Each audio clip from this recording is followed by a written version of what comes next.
पूर्व केंद्रीय मंत्री आज प्रयागराज पहुंचे। अपने प्रयागराज प्रवास के दौरान उन्होंने संगम क्षेत्र एवं महाकुंभ 2025 से जुड़े हुए नवनिर्मित कॉरिडोर का निरीक्षण किया।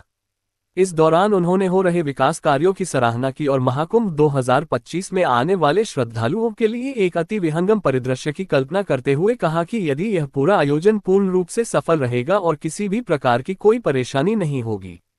इस दौरान खास बातचीत करते हुए उन्होंने कहा कि परिवारवाद से जुड़े हुए पार्टियों को कभी भी इस बात का ज्ञान नहीं है कि तर्क और सबूत के साथ कहीं भी बात का विरोध नहीं किया जाता। यह उन्होंने अमित शाह द्वारा संसद में दिए गए बयान पर कांग्रेस एवं समाजवादी पार्टी द्वारा लगातार किए जा रहे हैं वार पर टिप्पणी करते हुए कहा। उन्होंने आगे ये भी कहा कि परिवारवाद से जुड़े लोग कभी भी सच्चाई को नहीं जानते, वह तो सिर्फ वोट बैंक की राजनीति करना जानते हैं, इसलिए कभी नीला शर्ट पहन के तो कभी बांग्लादेश का झोला उठाकर संसद की गलियों में घूम लेते हैं। उन्होंने महाकुंभ 2025 को लेकर कहा कि जिस तरीके से साधु संतों ने गैर सनातनी समुदाय के लोगों का बहिष्कार किया है वह पूर्ण रूप से सही है, क्योंकि अगर किसी भी जाति धर्म के लोगों द्वारा किसी दूसरे जाति या समुदाय के लोगों पर आघात किया जाता है तो वह गलत है। अब ये चाहे वह किसी भी धर्म जाति है समुदाय के ही लोग क्यों न हो। और महाकुंभ 2025 अपने आप में सनातन धर्म की परिभाषा है, तो वहां पर गैर सनातनी व्यक्तियों द्वारा किसी भी प्रकार का कुठाराघात करना उसे धर्म को बदनाम करना है। खालिस्तान कमांडर पन्नू द्वारा किए गए घोषणा पर चुटकी लेते हुए उन्होंने कहा कि वे लोग किसी विशेष धर्म के नहीं है बल्कि आतंकवादी है और आतंकवाद को सहन करना भारतीय संस्कृति और परंपरा के विरुद्ध है। केंद्र सरकार हमेशा से आतंकवाद का विरोध करती आई है और भारतीय जनता पार्टी इस विरोध को आगे भी कायम रखेगी। कुंभ मेला 2025 में आने वाले श्रद्धालुओं के लिए भी उन्होंने संदेश देते हुए कहा कि यह एक न केवल धार्मिक अनुष्ठान है बल्कि यह आस्था और सेवा का पर्याय है और यह प्रधानमंत्री नरेंद्र मोदी और मुख्यमंत्री योगी आदित्यनाथ का सपना भी है और यह सपना हमेशा पूर्ण होगा और महाकुंभ 2025 का आयोजन सफलतापूर्वक होगा।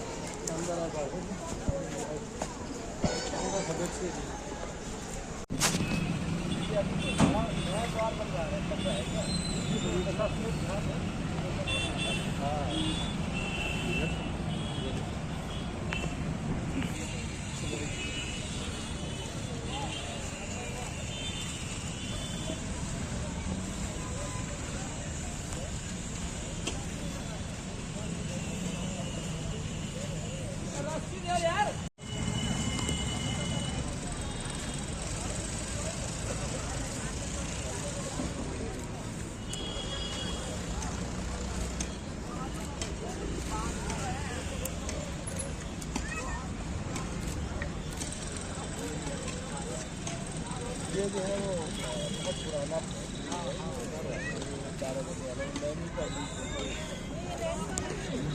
जूसी वाला। हाँ भाई जूसी वाला।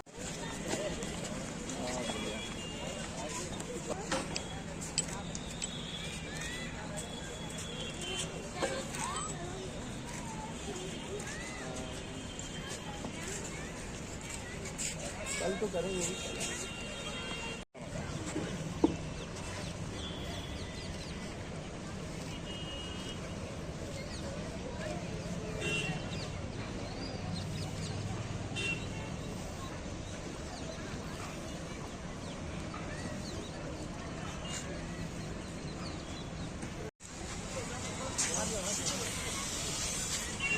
मैडम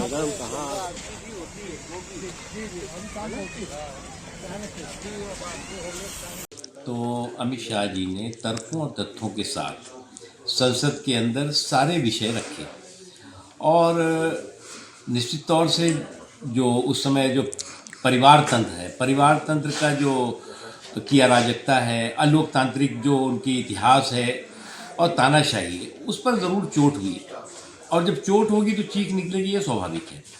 उससे भी इम्पॉर्टेंट है उसके बाद अगर आप देखें तो फैमिली का जो या डायनेस्टी का डिज़ाइनर डिमॉन्स्ट्रेशन हुआ, कभी जो है वो ब्लू चोला तो कभी जो है बांग्लादेश का झोला लेकर के, और भय भ्रम का भौकाल खड़ा करने की जो कोशिश हुई वो पूरी तरह से एक के बाद एक एक्सपोज हो रही है, बेनकाब हो रही है।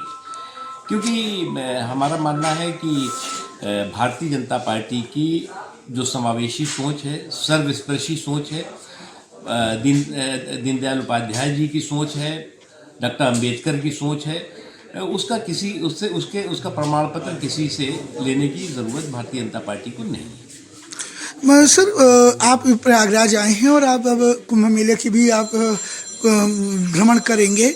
यहाँ पे साधु संतों ने खासतौर से एक बात कही है कि जो गैर सनातनी हैं अगर वो उनको कुंभ मेला प्रवेश करने नहीं दिया जाएगा। इस पर आप क्या कहेंगे, क्या किस तरह की टिप्पणी है? ठीक है, देखिए क्या है कि कई ऐसे शरारती तत्व होते हैं जो कि आस्था पर चोट भी करते हैं और जो शुचिता है, पवित्रता है, उसको भी नुकसान पहुंचाने की कोशिश करते हैं। इसलिए सबको ध्यान रखने की ज़रूरत है कि ना आस्था पर आक्रमण हो और ना ही जो है वो पवित्रता पर किसी तरह का नुकसान हो। बात करें अगर खालिस्तान की कमांडेंट पन्नू की, उन्होंने अपने इनकाउंटर हुए साथियों का बदला प्रयागराज के में होने वाले महाकुंभ में लेने की बात कही है। क्या लगता है कि क्या खालिस्तान का प्रभाव धीरे धीरे उत्तर प्रदेश की ओर बढ़ रहा है, और अगर नहीं तो क्या ये खालिस्तान की गीदड़ भभकियाँ ही हैं?